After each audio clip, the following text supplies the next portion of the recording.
All right, ladies and gentlemen, let's go ahead and get into game number one. It is none other than MTW Dimaga against Evil Geniuses JYP. In the top left-hand corner, we have the red Zerg, Dimaga. Bottom right-hand corner, we have Evil Geniuses JYP. It is a ZVP. Starting map is Belshire Beach. Now, Nightend, tell me a little bit about Belshire Beach. Thankfully, we have you, the Protoss resident expert over here. How do you feel about PvZ, particularly on this match? Or on this map, rather. On this map, well, I actually don't like this map against the Zerg, mostly because I haven't practiced it. Like, I only played 3-4 times so far. So I don't know how good it works for first expansion. But, okay. Well, we do normally see a lot of times just 14 pool coming out of Zergs, just on regular maps like Daybreak, things like that. But on Belshire Beach, we have seen a tendency for Zergs to actually get that gas down because that ramp in the front is actually pretty big. So a lot of Zergling run-bys can happen. So in terms of build orders, we normally do see Forge Fast expansions, although we have seen gateways. Gateway expansions as well. We saw Titan do gateway expansions, gasless gateway expansions, but there's also gas gateway expansions that you can do. But Forge Fast expansions completely fine. Wall off the ramp as much as possible. And if you can get some speedlings over there, you're in a really good position. But it looks like Dimaga is not going to go ahead and put down that extractor. So he's just going for the ever so standard, 6 Zerglings or 4 Zerglings in this early game stage just to clear out that first pylon. And then from there, he'll move forward. Let's talk a little bit about where they're going to go from here. A lot of times, the metagame has been all over the place in terms of Mutalisks, in terms of Roaches, in terms of Zerglings, Infestors. For the Zerg particularly, what do you think Protoss can do in this point, or in this current metagame, or what would you do to kind of counteract all the different options that Zerg players have been having these days? A really hard question.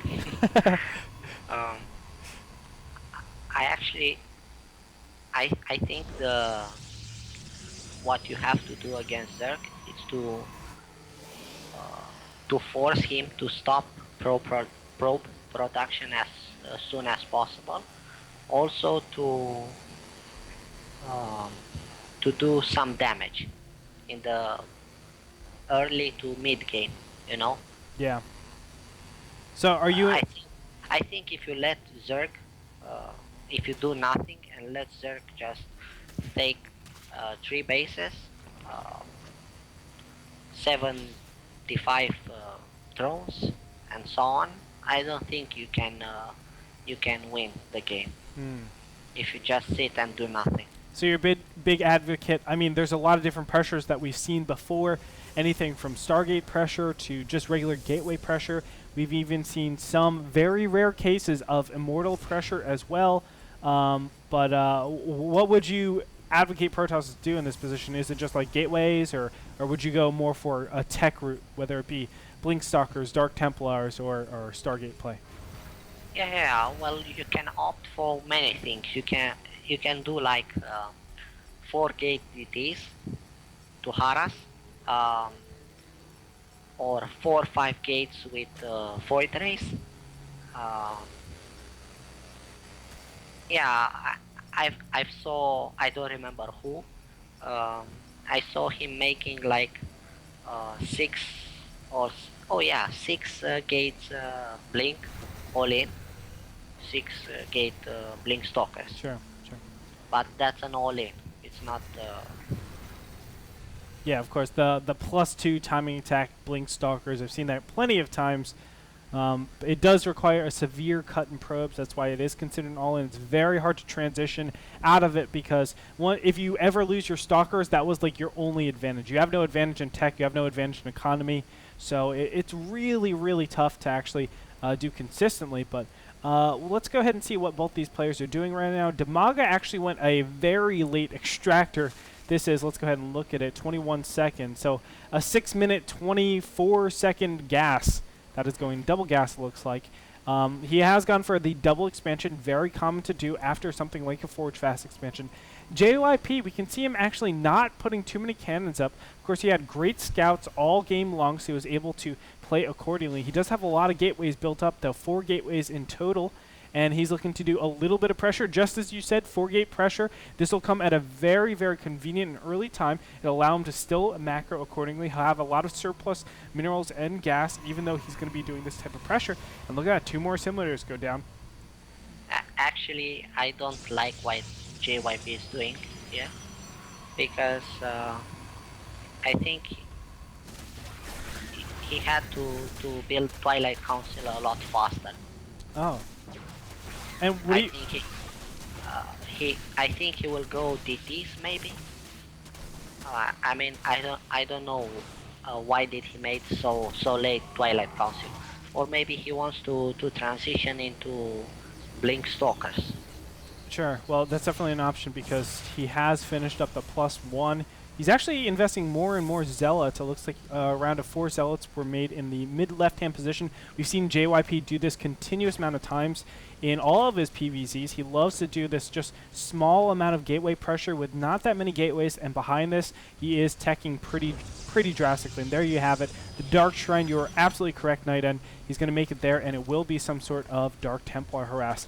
The question is, can Dimaga actually identify that this is coming? He has no overlords really near the area. 1 overseer is actually being made. And where is it? It's actually in the bottom left-hand corner. So if he can actually run in there and see the Dark Shrine, he'll be in a great position. It is right around the corner, so it's definitely very, very applicable to him. The 8 zealots are actually, or excuse me, just the, no, 8 zealots are going to move in here, and they have the ability to do a lot of damage. The queen goes down. It looks like 4 more zealots are going to be moving into that other, well, into the main, and this could be a lot of trouble. These zealots are going to do so much damage. Ooh. Yeah, I like what JYP did. At first I thought he will just try to fake a push, but because Dimaga didn't have an overlord near that pylon, this push, this harass did more damage than I would expect. Yeah, of course, killing the queens, that's pretty big. Of course, that limits the creep spread quite a bit. Now, finally, the Dark Shrine is finished. 3 Dark Templars are on the way out. He does have, somehow he has vision of that top. Oh, yeah, a zealot. Zealot. Oh, Yeah. how clever of him. He actually left the zealot over there so he can see that high vision, and then he can warp in, obviously, Dark Templars. Infestation Pit is coming up, but that's going to get probably canceled. There it goes, gets canceled. But desperately, of course, the Overseer needs to be made. There it is. 3 Overseers actually are made. That might have been, well, I can understand where he's saying he needs to cover a lot of area. You can see the 3rd base is actually under a lot of heavy fire. This 1 Dark Templar has 6 kills to its name.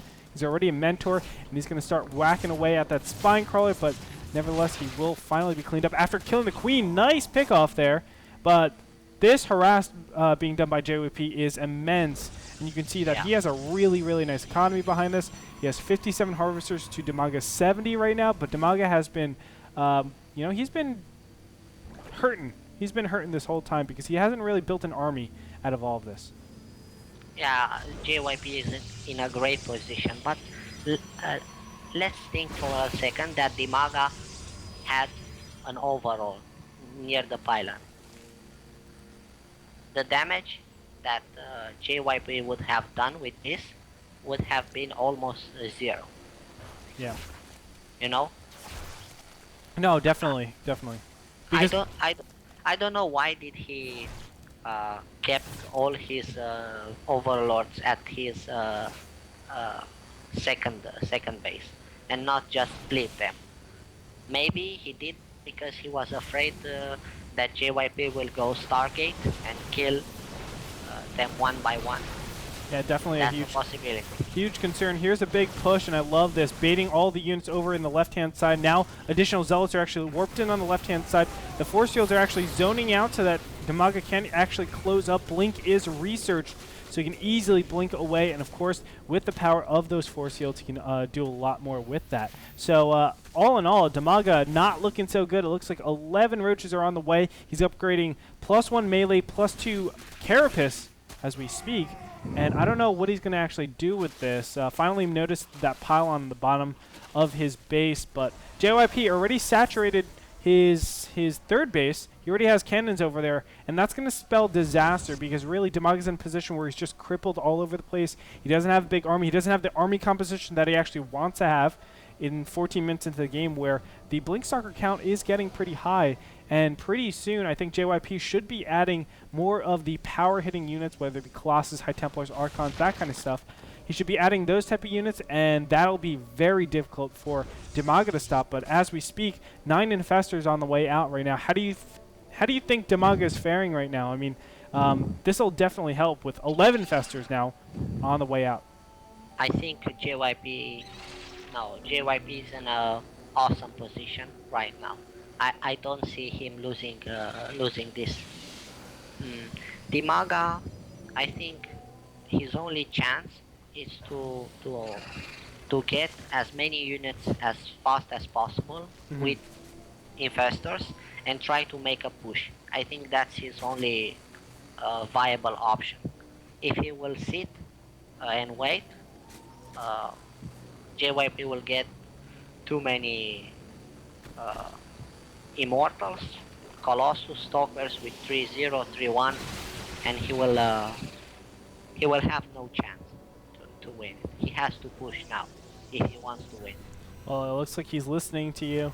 All the way from Romania, it looks like the Zerglings and Roaches are going to move forward. +2, Carapace has finished, so that'll help a little bit, but we already have +2 on the range, or excuse me, +2 attack on the Protoss Force.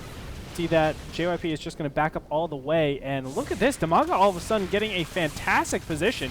If he's actually able to fungal growth the ramp down, this third is absolutely dead, and all of a sudden JYP might be put into a bad situation. What he really needs is that AoE that he's really not gotten the whole game. There's some nice force heals. Fungal growth is going to go down. A lot of Infested Terran are going to be pooped out here, but there's so many units behind there. The Infested Terran are going to do limited damage, and especially with those Zerglings and Roaches being trapped behind there. Finally, the Sentries are going to be all destroyed, but there's still a huge Stalker count. He's going to back up from there, and I think Dimaga might have to back up, knowing that he did kind of deny that third. He should have tried to got in the fourth, but no, he's going to go in for round number 2, and here we go. Fungal growth is applied to a lot of those Stalkers. They can't blink back. The Roach is doing a lot of damage at this point. Another fungal growth picks off a ton of those Stalkers, and all of a sudden, just like that, JYP seems to be in a lot of trouble, Nightend. Yeah, actually I'm surprised that JYP didn't sit back and let his third die, because he had no Colossus. Basically, when you see that many links, if you don't have Colossus, just don't fight, you know? Oh yeah. Because, yeah, you need Colossus. You need at least one.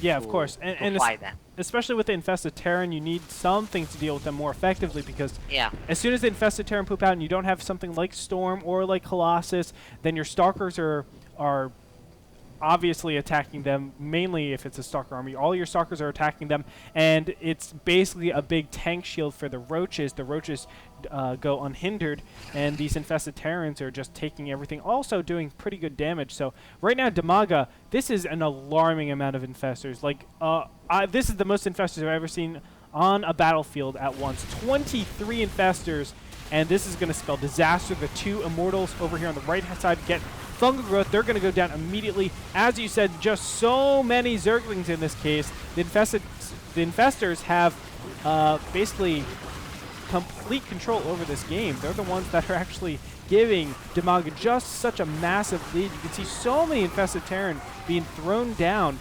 And there it is, GG from JYP.